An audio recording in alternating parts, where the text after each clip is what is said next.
Amén y amén, amén. ¿Cómo vamos, iglesia? Bien. Se ven muy bien. Si tienen sus Biblias, tómenlas y vamos a estar en Gálatas capítulo 2. Estamos en esta serie para enseñarles a través del libro de Gálatas. Nos tomó 4 semanas para terminar el capítulo 1. Va a ser divertido, ¿de acuerdo? Entren. Estamos hablando de la libertad.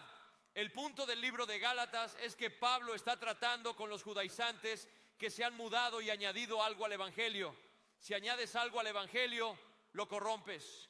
No es un montón de leyes que debes obedecer para estar bien ante Dios, sino un regalo gratis de Dios por su gracia comprada en la cruz. Hemos sido liberados por la libertad. El mundo ha redefinido la libertad. Hacer lo que quieres es libertad. Sigues a alguien que hace lo que quiere cuando quiere. Son las personas menos libres del planeta. Eso es cierto. Y la gente religiosa tiene miedo de la libertad porque no se puede controlar. Jesús vino a liberarnos. Buena noticia del Evangelio, capítulo 2, versículo 1. Así que tenemos que parar y hablar de lo que pasó. El apóstol Pablo comparte su testimonio como embajador del Evangelio en los versos del capítulo 1 del libro, desde el verso 11 hasta el final, hasta el verso 24. Esta idea de tener que seguir muchas reglas para conocer a Dios es la carga de la ley con la que Pablo solía vivir. Según Filipenses 3, Pablo dice que su currículo es mejor que el tuyo. Nació en la tribu correcta, fue circuncidado en el día correcto y fue el más inteligente de todos. Si la rectitud te hace justo ante Dios, entonces puede presumir de todas las cosas correctas que hizo. Si crees que eres bueno, Pablo te diría, soy mejor que tú. Algunos se sienten superiores por su tiempo en la iglesia y su conocimiento de versículos. Pablo sería humilde al decir, he memorizado el Antiguo Testamento de principio a fin. ¿Entiendes esto? Es una gran noticia para todos. Incluso si eres bueno, puedes ser salvado. Eso es verdad. Y luego en el otro extremo de eso, no importa qué tan malo haya sido, Pablo diría, yo he sido peor que tú. No hay nada que puedas hacer que supere la gracia de Jesús derramada por ti en la cruz. De hecho, el apóstol Pablo lo que estaba haciendo cuando se salvó es que estaba tratando de erradicar el cristianismo. Se oponía al mensaje de Jesús.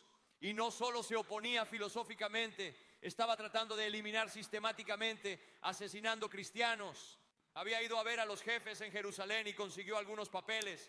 Y se dirigía a este lugar llamado Damasco, porque iba a aniquilar sistemáticamente a los cristianos. Era un terrorista religioso.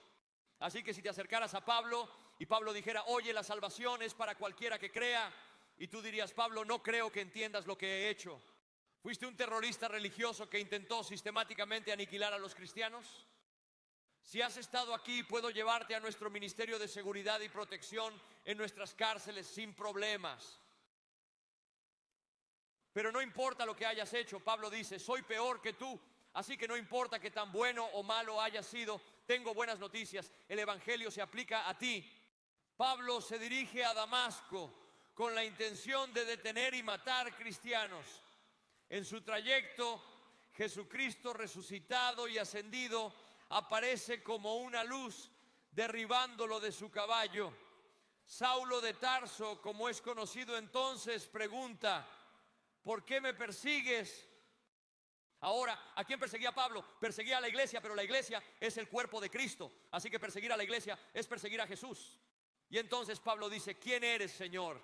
Y en ese momento Jesús se revela a Pablo, extiende la gracia que Jesús compró para Pablo y para ti y para mí en la cruz, la extiende a él, lo adopta en su familia, cambia su nombre de Saulo de Tarso al de apóstol Pablo. El personaje es llamado al ministerio. Después de ello, en lugar de llevarlo directamente al ministerio, lo envían a Arabia para un estudio bíblico sobrenatural especial. Allí Jesús revela personalmente el evangelio a Pablo.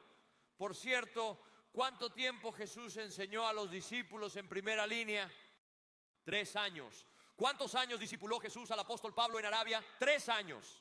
Recibió exactamente el mismo entrenamiento que todos los otros apóstoles antes de ser enviado al ministerio.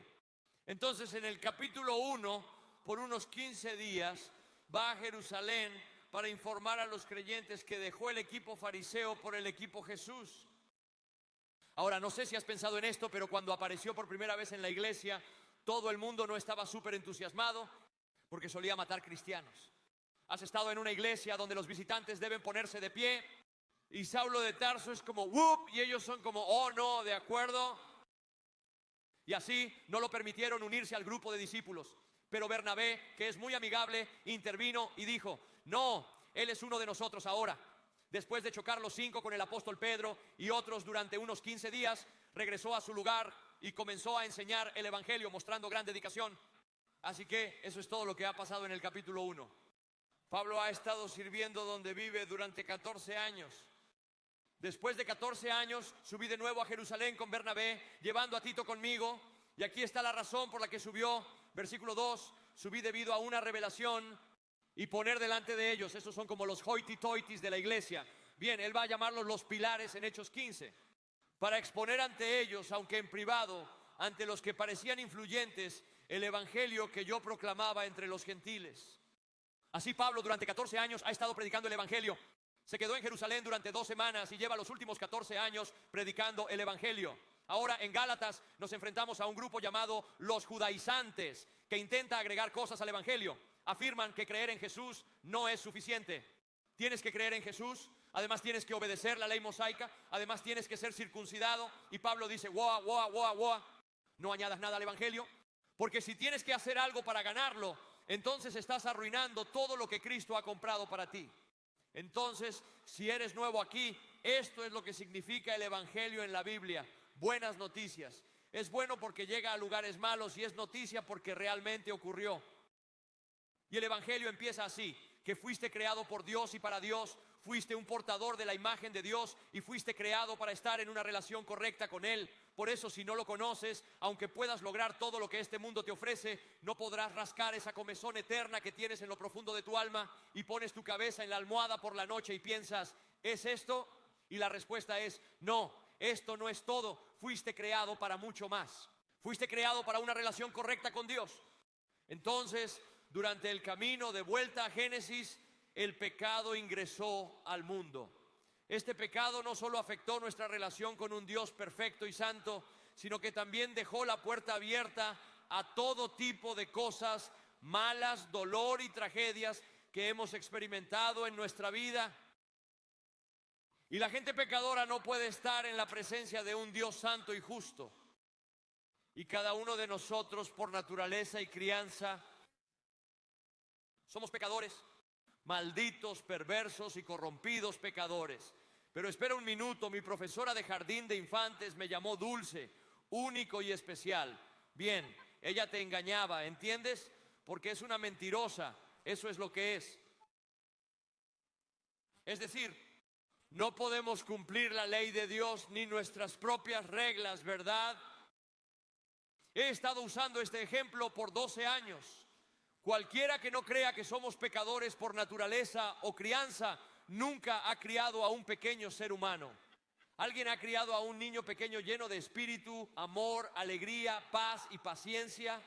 ¿Algún niño pequeño ha dicho alguna vez, papá, quizás tuviste un día duro, ¿por qué no te sientas y te desahogas? No, son torcidos, son preciosos. Pequeñas y malvadas criaturas, temerosas pero maravillosas, están tratando de matarte. Es verdad, mamá, te lo digo. Son como las gaviotas de Nemo, solo oyendo mío, mío, mío, mío. Eso es lo que somos. Y el pecado nos separa de un Dios todopoderoso. Pero Dios, siendo rico en misericordia, debido a su gran amor por ti, ni siquiera porque eres adorable, sino porque Él es amor, envía a su Hijo Jesucristo para hacer un camino donde no hay camino. Dios Hijo, la segunda persona de la Trinidad, se encarna y vive una vida perfecta por nosotros, cumpliendo todas las promesas y profecías del Antiguo Testamento. Es tentado como nosotros, pero siempre se somete a la voluntad del Padre en lugar de la del hombre, y finalmente es crucificado. Y luego va a la cruz por su propia voluntad, de acuerdo con la voluntad del Padre. Y no solo muere por ti, sino que muere en tu lugar. Y se levanta sobre sus pies clavados y le dice a Telistai, está terminado, pagado en su totalidad. Tu deuda y la mía han sido saldadas por la muerte de Cristo en la cruz. Un trato incomparablemente bueno ofrecido a todos. Si alguien cree que la muerte de Jesús en la cruz tuvo un efecto en mí, entonces Él asume nuestros pecados y realiza un pago completo. Obtendremos crédito por su vida perfectamente justa y seremos restaurados a nuestra posición original con Dios.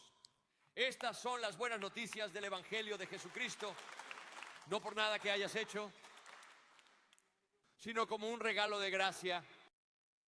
Y así Pablo expone el Evangelio, asegurándose de que no había corrido en vano. Presta atención a esto. Pablo es un hombre bajo autoridad. Pablo es un hombre bajo autoridad. Aunque él tiene esta experiencia directa con Jesús apareciendo y descargando el Evangelio a él, él aún toma sus órdenes de marcha del Señor y las pone ante la gente que está a cargo, las autoridades en la iglesia de Jerusalén. Usted ve, hoy en día tenemos problemas con la autoridad. Y una de las cosas que yo te diría es, ¿por qué en el mundo esperas que Dios te dé alguna medida de autoridad si nunca has aprendido a vivir bajo la autoridad que Dios ya ha puesto en su lugar? Si atendemos Mateo 16 podemos encontrar donde Jesús dice, ¿quién dice la gente que soy yo? Y son como, ya sabes, qué tipo de dar todas estas respuestas extrañas, como un maestro religioso, tal vez reencarnado, Juan el Bautista, no estamos seguros. Y entonces él dice, pero ¿quién decís que soy yo? ¿Y quién va a hablar primero y más? Pedro. Y Pedro, ya sabes, hasta una ardilla ciega encuentra una bellota de vez en cuando. Entonces Pedro dice, tú eres el Cristo, Hijo de Dios vivo. Jesús le dice, no fue gracias a ti, sino por revelación de mi Padre. Luego dice, cambiaré tu nombre a Rocky. Sobre esta roca, la declaración de que soy el Cristo, Hijo de Dios vivo, edificaré mi iglesia y las puertas del infierno no prevalecerán contra ella. Y justo después de eso dice, y Pedro, estoy a punto de darte las llaves del reino de los cielos. Eso es autoridad en serio. Y vas a atar algunas cosas en la tierra que van a estar atadas para siempre. Vas a desatar algunas cosas en la tierra que van a estar desatadas para siempre. Pero no se le dio esa autoridad hasta que Pedro declaró que vivía bajo la autoridad de Jesucristo. Escucha, una de las razones por las que nos sentamos en la bendición de la 1122 es porque por la gracia de Dios, cuando Gretchen y yo nos mudamos aquí en 2003, fui puesto bajo la autoridad de mi pastor, el pastor Jerry Sweet, el mejor cristiano que he conocido en mi vida. Solo te digo, hombre, ese hermano se levanta, lee su Biblia y actúa como tal todo el mejor día. Cristiano que he conocido. Eso incluye a todos los cristianos que conozco. Solo piensen en eso, ¿de acuerdo? Y llegamos a un punto donde aprovechó su autoridad y dijo, deberías crear una iglesia. Luego bendijo a mí, a nuestro equipo y a todo el movimiento. No puedo explicarlo, pero algo sobrenatural ocurre cuando la bendición de Dios fluye a través de la autoridad. Ahora cosechamos los beneficios de las autoridades que nos fueron otorgadas. Y eso es lo que hace Pablo. Pablo expone esto ante los apóstoles y sigue adelante, así que expone el Evangelio. Ahora recuerden, la pregunta que ellos están tratando es, ¿tienes que ser circuncidado para ser salvo? Versículo 3, pero incluso Tito, que estaba conmigo, no fue obligado a circuncidarse, aunque era griego. Sin embargo, a causa de falsos hermanos traídos secretamente que se deslizaron para espiar nuestra libertad que tenemos en Cristo Jesús, para poder traernos a la esclavitud. Gálatas tratará mucho la esclavitud. Si oyes a alguien decir que la Biblia aprueba la esclavitud, tienes que leer la Biblia. Eso no es lo que dice. Primera de Timoteo capítulo 1 dice, cualquiera que roba y vende personas es una abominación. Esta palabra es doulos. Esto era como un siervo de bonos. No pienses en la esclavitud transatlántica que ocurrió, fue una atrocidad en las Américas. Eso no es de lo que estamos hablando aquí. Estas personas serían sirvientes, se venderían a una servidumbre de la que podrían salir cuando pagaran su deuda. Eso es lo que sucedería, y no estaba basado en la raza, y la gente no era retenida por la fuerza. No funcionaba así, y esto es lo que está diciendo. Él dice, tontos, ¿qué están haciendo? Eran esclavos del pecado y la carne. Jesús los liberó. Entonces, ¿por qué ser esclavos de leyes religiosas que no salvan?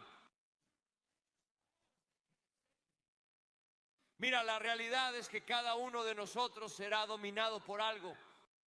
Pero cuando eres dominado por Jesucristo, cuando rindes tu vida a Él, ahí es donde encuentras la libertad. La libertad no es para pecar, sino para liberarnos del pecado, del castigo, del poder y de la presencia del pecado. obedecemos a Cristo porque sus caminos son superiores a los nuestros. La ley de Dios es un regalo para nosotros porque revela su carácter, y cuando vives de acuerdo con la forma en que el Creador te creó, todo va mejor.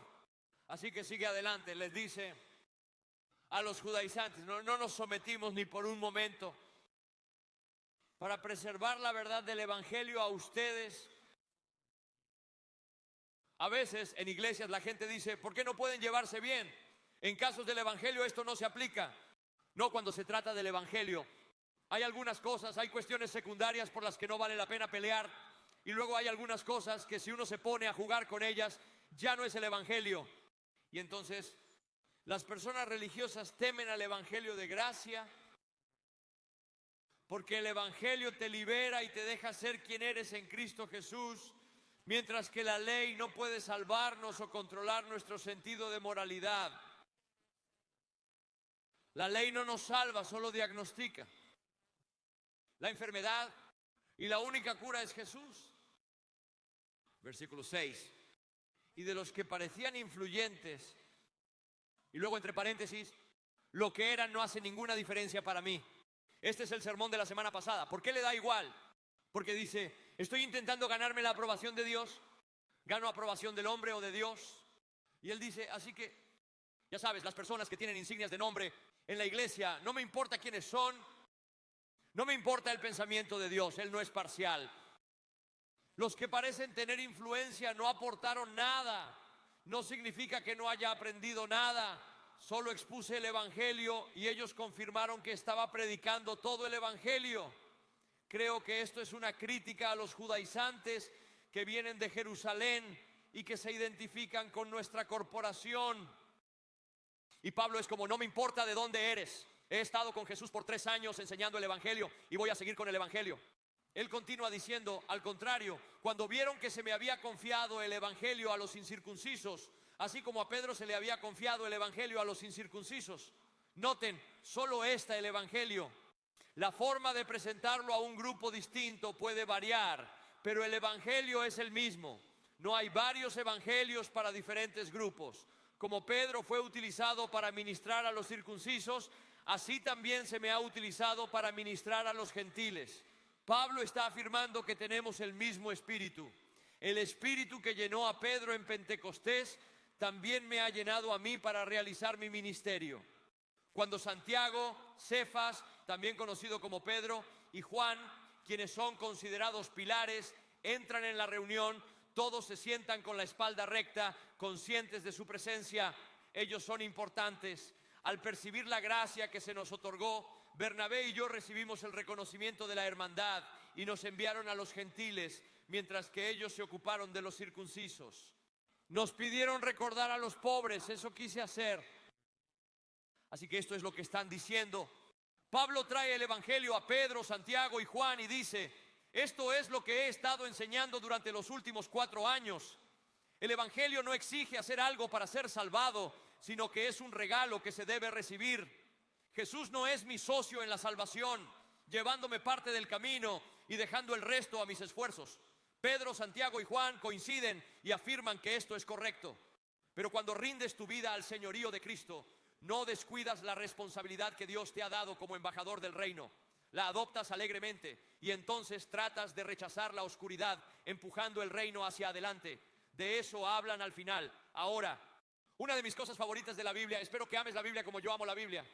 Por mucho tiempo te he dicho esto: para estudiar la Biblia, deja que ella misma sea tu guía. Porque hay muchos escritores diferentes, todos inspirados por el mismo Espíritu de Dios, y todos enseñan lo mismo. Sabemos que el Evangelio de Lucas y Hechos fueron escritos por el apóstol o escritor Lucas.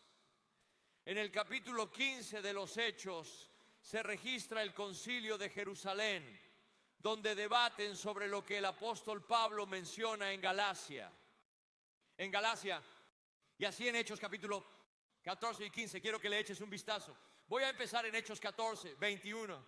Dice esto: ese es el apóstol Pablo, y él tiene un par de compañeros misioneros con él.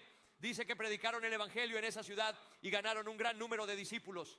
y luego volvieron a Licia, Iconio y Antioquía, fortaleciendo a los discípulos y animándoles a permanecer fieles a la fe. Dice que para entrar al reino de Dios se deben superar muchas dificultades. Pablo y Bernabé nombraron ancianos en cada iglesia y los encomendaron al Señor con oración y ayuno. Durante los últimos 4 años, Pablo ha estado haciendo esto. Muda a un pueblo, predica el evangelio, la gente se salva, levanta ancianos, los nombra, los unge y empieza una iglesia para luego ir al siguiente pueblo. ¿Por qué? Porque eso es lo que hace la gente del evangelio. El plan de Dios para cumplir la gran comisión es la iglesia local.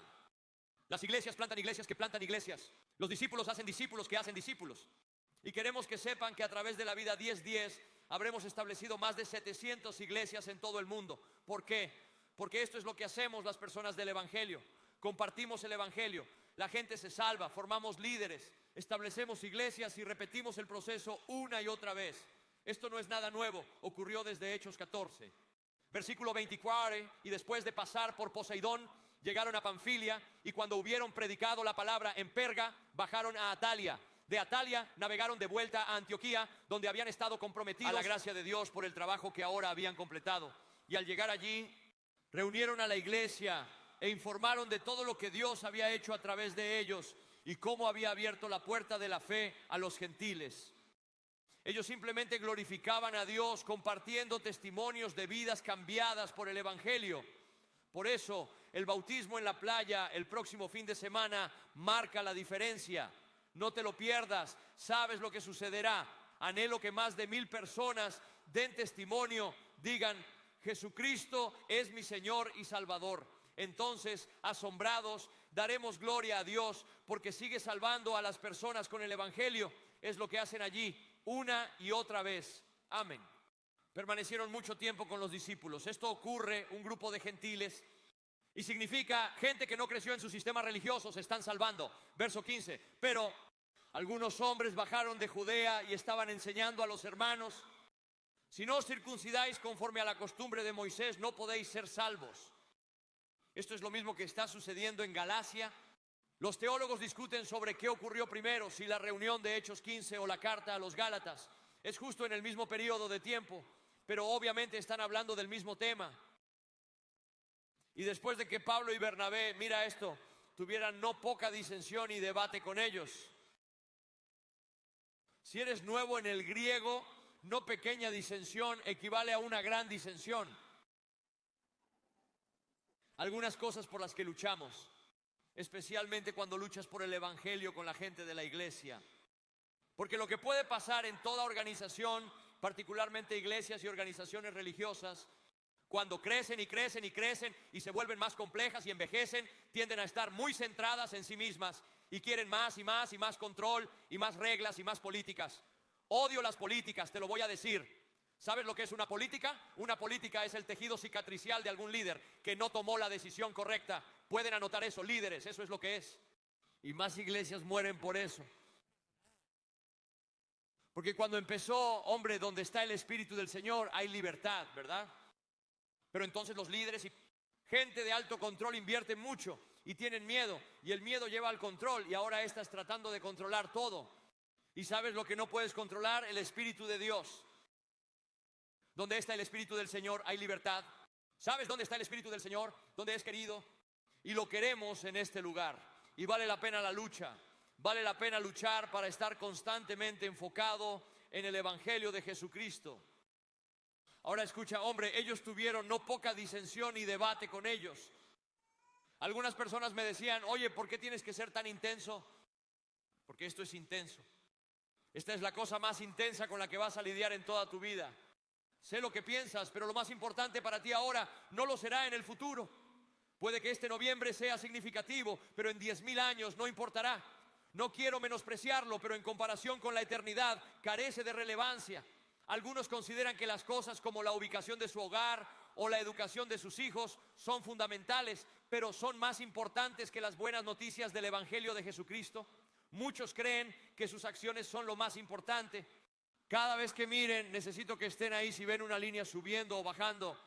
Si no conoces a Jesús, vas a ser como tus acciones de mierda y se estancan y se van al infierno. Eso es importante. Y si lo haces, vas a vivir con él para siempre. Dónde vaya tu hijo a la universidad es importante, no es lo más importante. Algunos de ustedes gastan más tiempo, esfuerzo y energía donde su hijo va a pasar los próximos 4 años que donde van a pasar la eternidad. ¿Qué estás haciendo? Por eso soy intenso. Debería ser más intenso. Quiero decir, tuve un tipo, era como, hey, hombre, solo aligera. Un predicador me dijo que aligerar, ¿qué cosa? Ni siquiera sé de qué estás hablando, relájate. Hermano, si no entiendes esto bien, el Señor te va a iluminar en el infierno para siempre. ¿Entiendes lo que digo? Esto importa. Pablo no se relajó. Ahora, él no gritó a todo el mundo. Dependía de con quién estaba hablando. Cuando él hablaba con la gente judía que tenía la Biblia, quiero decir, tú sabes, ellos nacieron en tercera base pensando que habían bateado un triple. Y él decía, ¿cómo es que no puedes llegar a casa, hombre? ¿Qué te pasa? Los cansaba. Pero a veces hablaba con algunos paganos en Morris Hill, un pueblo en Grecia. Y empezaba donde ellos estaban. Él era como, hombre, me fijé en todas sus estatuas. Y ustedes son gente inteligente. Y veo que tienen una estatua a un Dios desconocido. Y ahí es donde empezó. Era como Woody el duende en Navidad, es como lo conozco. Ellos dicen, ¿qué? Él dice, sí, la estatua al Dios desconocido, lo he conocido personalmente. Y empezó allí, citó algo de su filosofía pagana y poesía y llevó a esa gente a Jesús. Bien, pero esto importa. Vale la pena luchar por el evangelio, especialmente contra la gente religiosa en la iglesia, para preservar el evangelio. Y después de que Pablo y Bernabé tuvieron no poca disensión y debate con ellos, Pablo y Bernabé y algunos de los otros fueron designados para ir a Jerusalén a los apóstoles y los ancianos sobre esta cuestión. Así que, siendo enviados por la iglesia, pasaron por Fenicia y Samaria, describiendo detalladamente las conversaciones de los gentiles y llevaron gran alegría a todos los hermanos. Pablo se alegra porque salvamos a los lejanos a Dios. Los religiosos no están entusiasmados porque son como la policía de salvación. Escucha, hombre, si la gente que viene a Cristo no te emociona, tal vez quieras revisar para qué equipo juegas, porque tal vez no sea el equipo de Jesús. Es verdad, hombre. Pero recuerda, en los evangelios Jesús está sanando gente. Está caminando por Jerusalén y pasa por el estanque de Betesda y hay un tipo acostado en una estera y está lisiado. Llevaba allí 38 años. Recuerden, Jesús se acerca al tipo y le dice, oye, hombre, ¿quieres ser sanado? Y lo que hace el tipo es Gen Z, es como, oh, Dios mío, no es mi culpa, no es mi culpa. Menos mal no soy el Salvador, sino todavía habría lisiados. Yo estaría repartiendo curaciones como Oprah reparte coches. Tú recibes una, tú recibes una, tú recibes una. ¿Y yo qué? Ya tuviste tu oportunidad, hermano. Pero eso no es lo que Jesús hace. Él está lleno de gracia y sana al hermano y luego dice, toma tu alfombra y sígueme. Y el hombre recoge su sucia estera. ¿Y qué hacen los religiosos? Se suponía que no debía llevar su estera porque lo hizo en el día equivocado. El escritor del evangelio ve un milagro, los religiosos ven una estera. ¿Qué ves tú cuando Dios cambia la vida de alguien? La próxima semana responderé sobre bautismo en la playa. Toda esta gente me llamará y dirán, bueno, ¿cómo sabes que toda esa gente se salvó? ¿De qué estás hablando? Te diré algo, si llegas al cielo, que no parece que vayas a ir ahora, pero si llegas te los presentaré. Querías ser salvado, ¿verdad? Queremos celebrar cada vez que alguien se mueve hacia el buen pastor diciendo, ven y sígueme. Queremos entrar en el negocio donde no juzgamos primero, hombre, celebramos. Así que trajo gran alegría a todos los hermanos que la gente se estaba salvando. Y cuando llegaron a Jerusalén, fueron recibidos por la iglesia y los apóstoles y los ancianos y declararon todo lo que Dios había hecho con ellos. Ellos estaban celebrando a Dios a través del testimonio. Pero algunos creyentes que pertenecen al partido de los fariseos, que a lo largo de los evangelios, los fariseos eran como anti-Jesús. Ahora tienes algunas personas en la iglesia que son fariseos. ¿Qué pasó? Escucha, si creciste en la iglesia también puedes ser salvado. Es más difícil porque piensas que ya lo eres, pero está bien. Pero esto es lo que pasó. ¿Cómo llegaron los fariseos a la fe en Cristo? No fue el sermón de la montaña. No fue la historia del niño que fue a alimentar a los cerdos y volvió a casa. Había un hombre muerto llamado Jesús que decía ser Dios, murió en una cruz, estaba muerto en Jerusalén y 3 días después estaba caminando vivo. Y los fariseos dicen, está bien, cambiamos de equipo, estamos con él, hombre. Porque si puedes predecir tu propia muerte y resurrección y lograrlo, entonces esta gente pone su fe en Jesús. Pero están arrastrando algo de equipaje religioso en la iglesia. Dice, pero algunos creyentes que pertenecen al partido de los fariseos se levantaron y dicen, es necesario circuncidarlos y ordenarles que guarden la ley de Moisés. Esto no es el evangelio. Ellos dicen que no es suficiente creer en Jesús. Tienes que creer en Jesús y además tienes que hacer algunas cosas. Y te digo, cuando se trata de tu fe, Jesús más algo arruina todo. No es mayormente Él y algo de ti. Así que eso es lo que están diciendo. Los apóstoles y los ancianos se reunieron para tratar este asunto como tradición en la iglesia. Es un movimiento de la iglesia. Las iglesias hacen esto: reunirse y votar sobre si Dios puede hacer lo que ya ha estado haciendo. Quiero decir, Dios ya ha estado salvando gente por todas partes. Los líderes de las iglesias se reunirán para votar si pueden realizar esto. Las iglesias pueden ser muy complejas. Quiero decir, una y otra vez, Pedro y Pablo han estado guiando gentiles incircuncisos a Cristo, y ellos han estado siendo salvos y han sido llenos del Espíritu Santo. Y otra vez, la razón por la que predico en 11:22 es advertirnos de que nunca debemos perder la fe en Jesús y complicarnos más de lo necesario. Somos un movimiento para ayudar a las personas a descubrir y profundizar su relación con Jesucristo, y todos son bienvenidos aquí. Mantengamos la concentración en ese objetivo. Así que aquí está la reunión. Versículo 7. Y después de que hubo mucho debate, Pedro se levanta. Él hablará primero, ¿cierto? 3 personas van a hablar en este debate. Uno va a contestar teológicamente, otro va a contestar experiencialmente y otro va a contestar filosóficamente. Y de nuevo, el debate que tienen es: ¿tienes que ser como nosotros para creer como nosotros? Hay un conjunto de reglas y regulaciones hechas por el hombre que tienes que marcar para que lo que Cristo hizo en la cruz cuente para ti. Eso es lo que dicen. Y esto es lo que dice Pedro. Dice, ahora esto es importante, hablan especialmente de la circuncisión. Tienes que comprender, hay un montón de hombres en la iglesia de Antioquía esperando la decisión. Ellos están como: ¿vamos a ser solo onliners o vamos a unirnos a la iglesia? ¿Sabes lo que estoy diciendo? ¿Tenemos que programar la cirugía o no? ¿Podemos simplemente creer? Después de mucho debate, Pedro se levantó y esto es lo que dijo: hermanos, Dios escogió entre ustedes para que los gentiles escuchen su palabra por medio de mí, del evangelio, y creyeran. Está hablando de Hechos 10, porque Pedro fue un poco vacilante en esto también. En principio, en Hechos 1:8, Jesús dice a Pedro y los demás que recibirán poder del Espíritu Santo y serán mis testigos en Jerusalén, Judea, Samaria y hasta el fin del mundo. También deben incluir a los gentiles. Ellos deciden quedarse en Jerusalén. Y Pedro estaba tratando de obedecer las reglas, hombre, y tenía esta extraña mezcla de racismo. Hablaremos de eso la próxima semana, sobre Pedro siendo llamado. Tenía esta extraña mezcla de racismo contra los gentiles y elitismo religioso. Y él era como: no voy a entrar a la casa de un gentil y no voy a comer comida gentil, no voy a hacer esas cosas. Todo el mundo sabe que esas cosas son impuras. Luego, él entra en este trance en Hechos 10 y Dios baja una sábana con diferentes tipos de alimentos previamente considerados inmundos, como reptiles, patos, gansos, filetes envueltos en tocino y cocinados medio crudos. Todas las cosas que no debías comer, como las patas de cerdo y lo que quieras. Y entonces Dios dice: no llames impuro a nada de lo que yo he dicho que es limpio. Y entonces tenemos uno de los versos más grandes, como un verso de vida para mí, en Hechos 10:13, y dice: levántate, mata y come. Amén. Amén. Sé que a veces tenemos personas, recibí un correo la semana pasada: ¿no te gustan los animales? Sí, para comer, como dice Hechos 10:13. Ahora, si eres como yo, no como eso, es obvio, probablemente debas comer una hamburguesa, ¿no? También necesitas un poco de sol, es otro mensaje. Y entonces, pero Pedro es como: oh, no llames impuro a lo que has llamado limpio. No estás hablando solo de comida, ¿verdad? Estás hablando de la gente. Y Dios dice: bien, no hay ningún portador de mi imagen que por la categoría de personas en la que están sean impuros. Este evangelio es un movimiento para todos. Todos deben ir a la casa de Cornelio, que es un gentil. Y él entra allí y comparte el evangelio con Cornelio. Y Cornelio se llena del Espíritu y está hablando en lenguas, como lo hicieron en Hechos 2. Y Pedro dice: no puedo creer esto. Que está hablando. Él afirma, hermanos, que Dios eligió a algunos de ustedes para predicar el evangelio a los gentiles. El testimonio de Dios confirma esto. Tanto nosotros como ellos hemos sido lavados de nuestros pecados y hemos recibido el Espíritu Santo. Pedro está subrayando que el evangelio es para todos. Esa es su afirmación.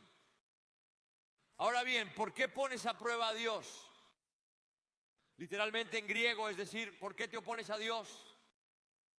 Como Dios miró al hombre pecador y debido a su gran amor por ellos, no solo hizo un camino, envió a Jesús para hacer el camino. Y luego vienes tú con tus reglas religiosas y pones obstáculos entre Dios y la gente a la que está intentando atraer hacia sí. ¿En qué equipo estás? ¿Por qué pones a Dios a prueba? Al imponer un yugo insoportable a los discípulos, pretendes que cumplan la ley.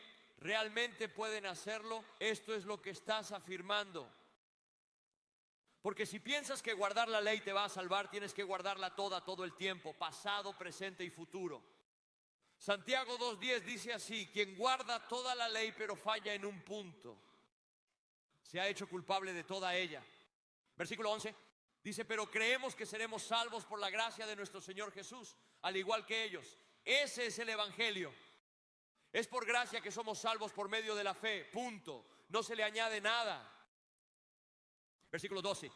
Y la asamblea se quedó en silencio. Solo el micrófono cayó. Siguiente. Y toda la asamblea cayó y escucharon a Bernabé y Pablo. Bernabé y Pablo van a compartir su experiencia. Contaron las señales y maravillas que Dios hizo entre los gentiles. Versículo 13. Y cuando terminaron de hablar, Santiago respondió: esto es lo que tienes que entender. Cuando Santiago se levanta, él es el tipo. Y todo el mundo es como: ese es el hermano de Jesús. Quiero decir, piénsalo. ¿Quieres saber algo sobre María? Pregúntale a James. Creció con nosotros, ¿entiendes? No me refiero a un hermano espiritual, sino al propio hermano de Jesús. Y debo mencionarlo siempre que hable de Santiago, porque sé que hay escépticos aquí. Santiago era el hermano de Jesús y luego creyó que su hermano era Dios. Al principio él no creía eso. Como al principio del ministerio de Jesús, Santiago y sus hermanos están tratando de hacer actuar al panadero de Jesús. Se lo muestran y dicen: este hombre está loco. Puedes leer sobre ello. Más tarde en su vida confía en que su hermano es también su Salvador. ¿Qué sucedió?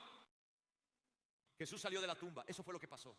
Se encontró con su hermano resucitado, el Salvador. Debe situarlo en contexto, lo sé. Algunos presentes son escépticos. ¿Hay alguien con hermanos? Yo tengo un hermano. ¿Alguien más tiene hermanos? Bien. ¿Qué haría falta para que tu hermano te convenciera de que es Dios? Mi hermano está en el campus de St. John, es un gran tipo y diácono de nuestra iglesia. Si viniera y me dijera: he aquí, soy el hijo de Dios, yo diría: tú eres el hijo de algo, pero no eres Dios, porque crecí contigo, hijo, y no puedes ser el Salvador y hacer las cosas turbias que hicimos en Dillon. Serías descalificado.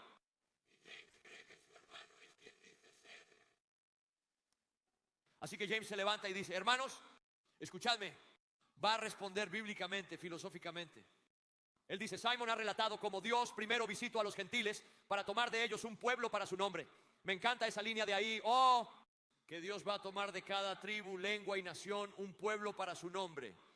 Esto no hay pruebas, hombre. Esto no es la voz y se prueba y tal vez usted consigue tal vez usted, no, dependiendo de lo bueno que seas. No. Esto es Red Rover, manda a mis hijos para allá. Eso es lo que va a hacer. De cada tribu, de cada lengua, para cada nación. Y es por eso que la iglesia debe parecerse a lo que el cielo va a parecerse, a la derecha, para cada parte de nuestra ciudad y cada grupo de personas, todas las cosas. Y luego va a citar la Biblia. Él dice: y con esto las palabras del profeta concuerdan tal como está escrito. Lo que Santiago va a decir es que no vamos a mirar las escrituras a través de la lente de nuestra experiencia. Vamos a mirar nuestra experiencia a través del lente de la escritura. La escritura tiene autoridad. Y él tontos, ha estado en la Biblia todo el tiempo. Mira lo que Amos dijo en Amos 9, 11 y 12. Esto es lo que cita: después de esto volveré y reconstruiré la tienda de David que ha caído. Reconstruiré sus ruinas y la restauraré, para que el remanente de la humanidad busque al Señor, y a todos los gentiles que son llamados por mi nombre, que hace estas cosas conocidas desde antiguo. Santiago manifiesta que estamos aquí para comunicar la gracia divina a los gentiles desde siempre.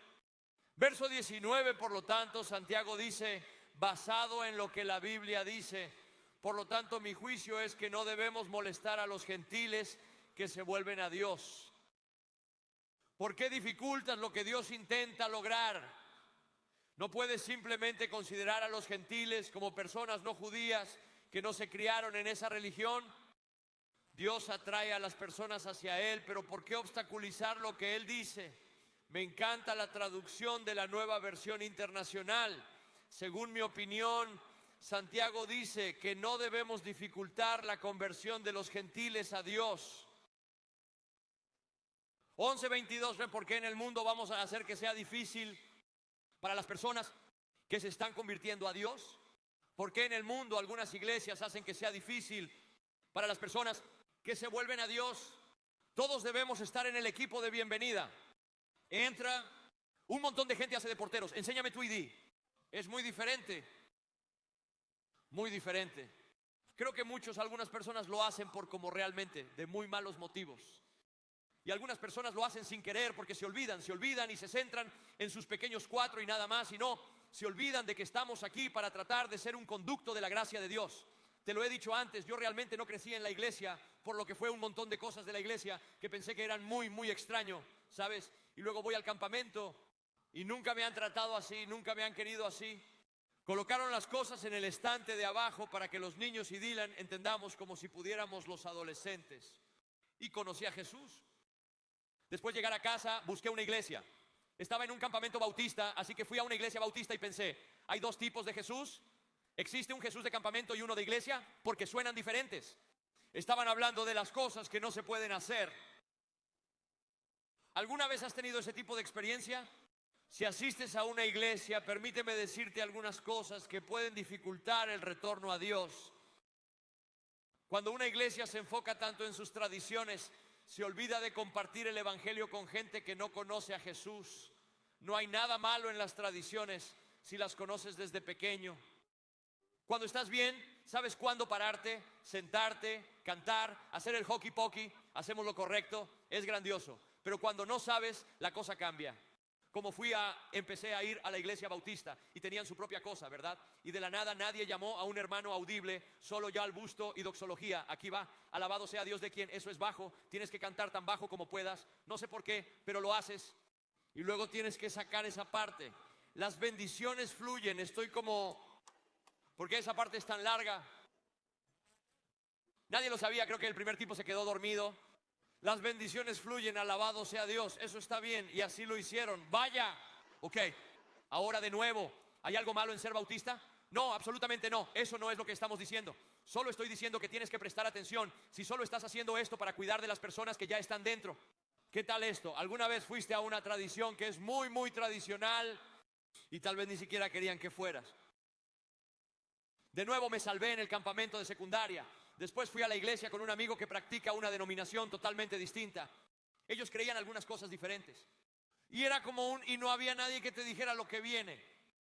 Todos se levantan y nos sentamos. Estoy bien, vamos a hacerlo. Cantamos, luego te sientas. Cuando empiezan a moverse otra vez, subo y todos se arrodillan. Soy nuevo y siento dulzura. Estás fuera, hombre. Luego, en un momento vamos a pasar la paz. ¿Alguna vez has hecho eso? Bueno, yo no escuchaba lo que decían. Todo el mundo se levanta y el tipo de aquí a mi lado dice, la paz sea con vosotros. Bueno, no escuché lo que dijo. Así que yo estaba como, muy bien. ¿Y tú? Y él dijo, no dijiste lo correcto. No conocía el código. Nos alineamos para la comunión. Pensé que estaba dentro. Amo a Jesús. ¿Y tú? Le pedí que entrara en mi corazón, en el campamento. Estoy seguro de que entró. Me alineo para la comunión y miro lo que pasa. Luego llego al frente. 198 characters. Este hombre vestido con su atuendo preguntó por la palabra clave, era como una frase secreta y yo no sabía la palabra clave, no dije la palabra correcta. Y me dijo, ¿eres de los nuestros? Yo dije, soy bautista. Y me miró y dijo, no deberías haber venido. Bueno, adivina qué, no volveré a entrar aquí en toda mi vida. Yo ni quería beber de su taza porque el tipo antes que yo dejó un rastro de baba en ella. Estoy agradecido por ello, no necesito ese jugo de baba en mi vida. Todo está bien. Está bien. Si no tenemos cuidado, podemos caer en la rutina de hacer lo mismo una y otra vez y olvidar que hay personas que no saben lo que está pasando en Levitt's Way también. La intención es explicar nuestras acciones. ¿Cómo estamos? ¿Está bien? ¿Todos de pie? ¿Vamos a cantar? ¿Por qué cantamos? ¿Por qué Dios se involucra? ¿Es un fanático del karaoke? ¿Es esa la situación? No. La adoración es valiosa y relevante y diremos, hombre, levanta tus manos en el santuario. ¿Por qué? Porque Dios lo indica. Sería bueno obedecerlo. Pero también conoces el significado de elevar las manos. Sabes cómo se manifiesta la victoria. Cuando ganas, levantas las manos. Y escucha, te digo, desde que Dougie P vino a la ciudad, podemos hacer esto mucho más en el Estadio Jaguar. Vamos. ¿Sabes por qué dije que levantes las manos? ¿Recuerdas cuando eras pequeño y querías que tu mamá o tu papá te abrazaran? ¿Cómo te necesito? Y cuando vienes aquí y adoras, dices, te necesito. Eso es lo que es. Cuando estabas en la escuela, ¿sabías que Jesús es la respuesta? Cantamos y levantamos las manos. Ahora, algunos de ustedes saben esto muy bien.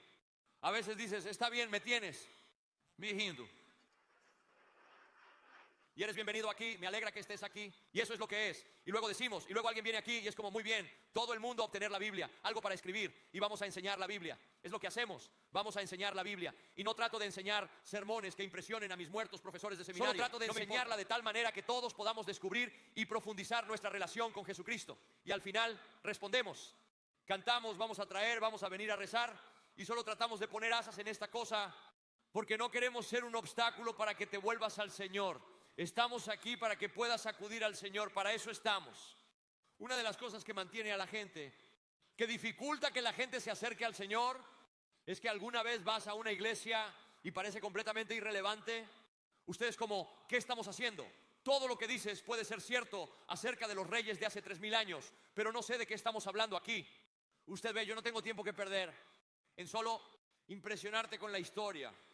Esta es la palabra viva y activa de Dios. Solo el Espíritu de Dios puede enseñarte la Biblia. ¿Lo sabías? Soy un predicador expositivo. Solo puedo enseñarte la Biblia, pero solo el Espíritu de Dios revela su verdad. Cada vez que algo sale bien aquí es porque Dios es el verdadero predicador. Te lo he dicho muchas veces. Mis sermones son moderados y bien recibidos, pero ¿sabes qué se aplica a tu vida? El Evangelio. La verdad de la palabra de Dios la necesitas más de lo que crees. Y eso es lo que hacemos aquí.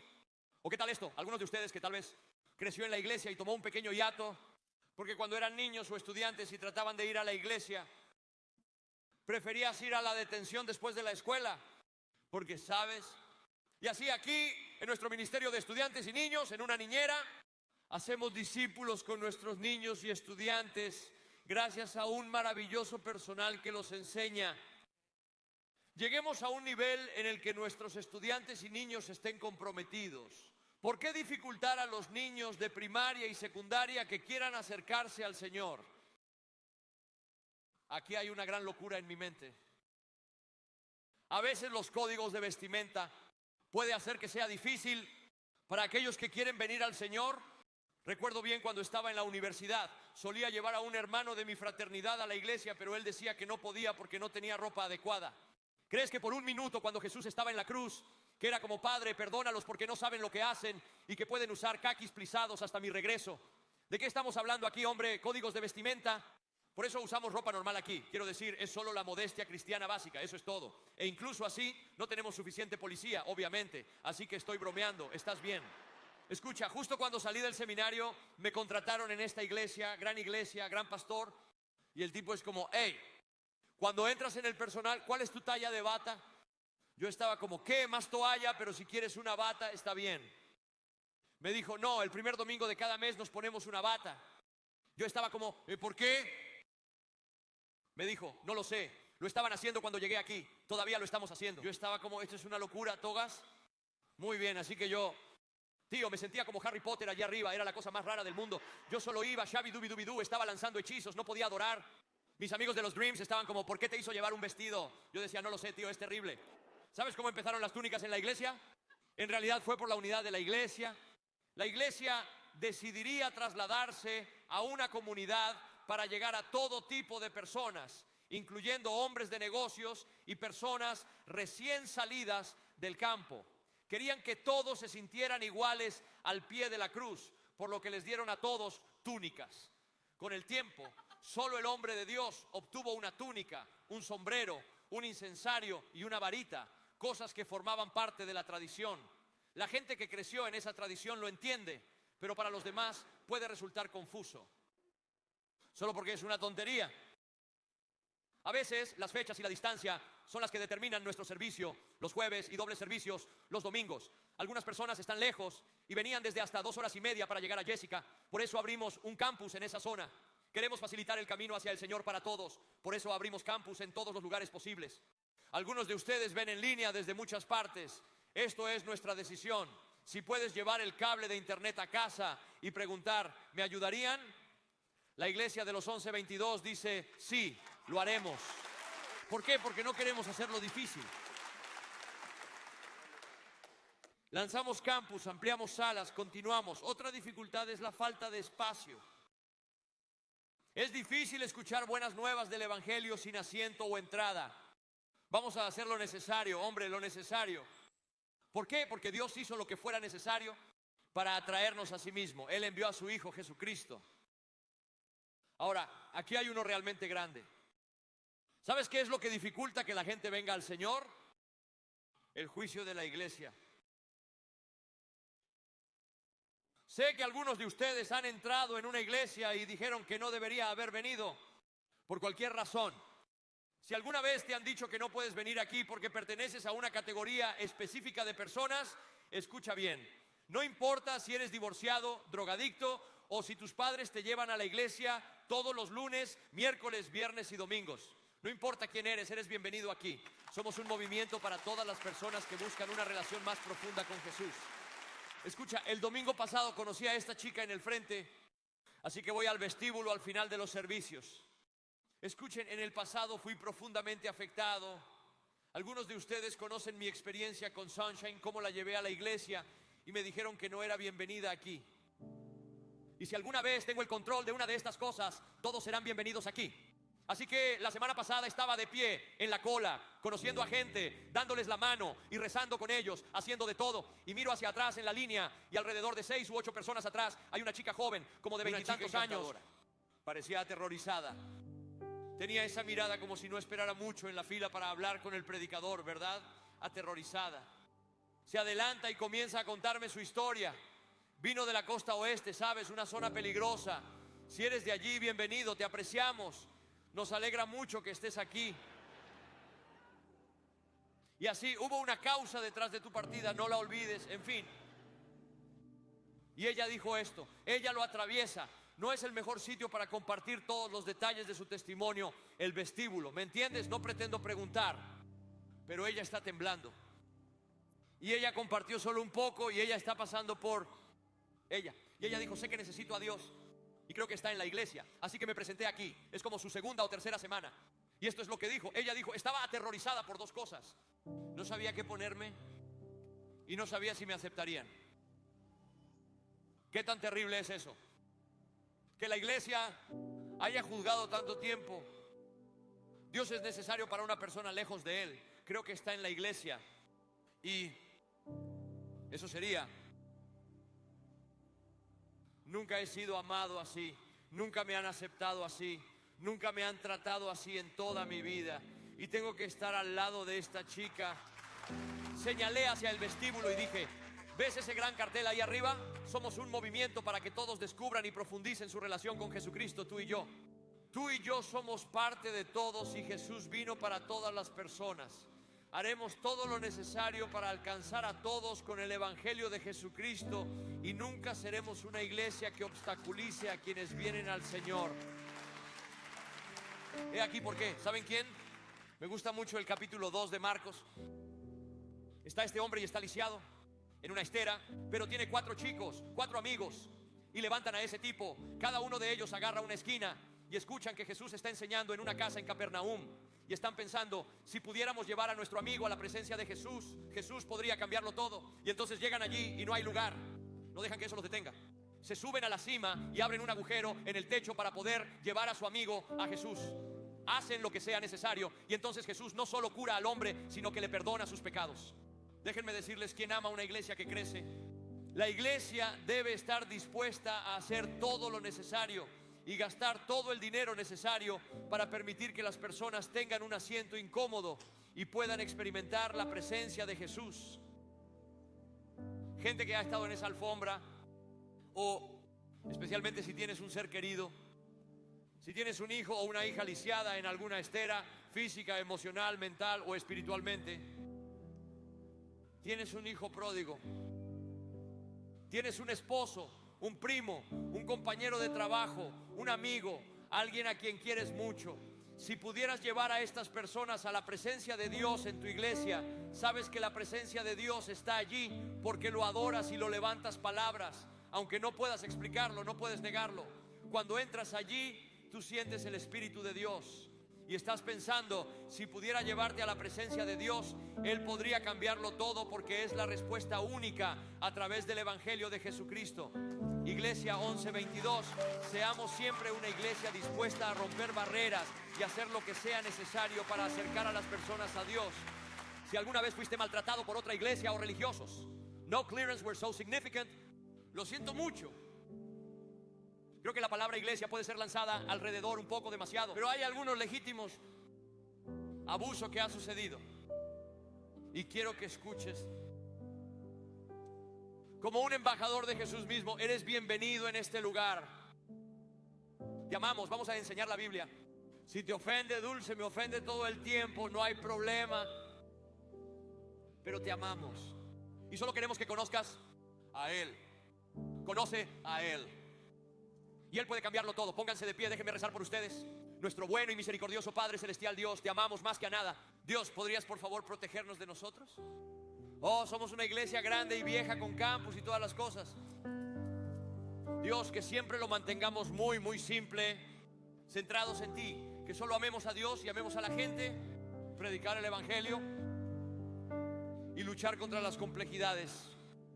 Ruego a Dios que para aquellos que hayan sufrido debido a malas experiencias con personas religiosas, su espíritu los llene y aparte cualquier distracción para que puedan enfocarse en las buenas noticias del Evangelio de Jesucristo, y que los ministres en lo profundo de su alma, y que un día los uses como embajadores de tu gracia para otras personas. Que nunca, nunca, nunca desperdicies ese dolor. Dios, te doy gracias por este lugar. Y Dios, te damos toda la gloria porque eres el único que la merece, porque hay un nombre, un y único nombre bajo el cielo por el cual debemos ser salvados, el buen y fuerte nombre de Jesús, y lo oramos en su nombre, amén. Iglesia, respondemos al Evangelio, respondemos al Evangelio. Vamos a levantar nuestras voces y vamos a decir: voy a hacer espacio para ti. No voy a dejar que las tradiciones y la religión me atasquen. Solo quiero estar contigo. Vamos a traer nuestros diezmos y ofrendas. Aprovechamos cada uno de ellos para hacer todo lo que hablamos hoy, para no ponérselo difícil a los que vienen al Señor, y rezamos. Algunos de ustedes solo necesitan venir y orar porque han sido golpeados. Este es un lugar seguro para que te apoyes en Jesús. Traer a alguien la próxima vez es ideal. ¿De acuerdo? Nunca se sabe, podrían salir de aquí, ir a la playa y bautizarse en un solo día. Y esta sería una gran oportunidad para que vengas y le ruegues a Dios que seas el tipo de persona que Él usa para traer gente a Él. Cantemos, traigamos, oremos, respondamos.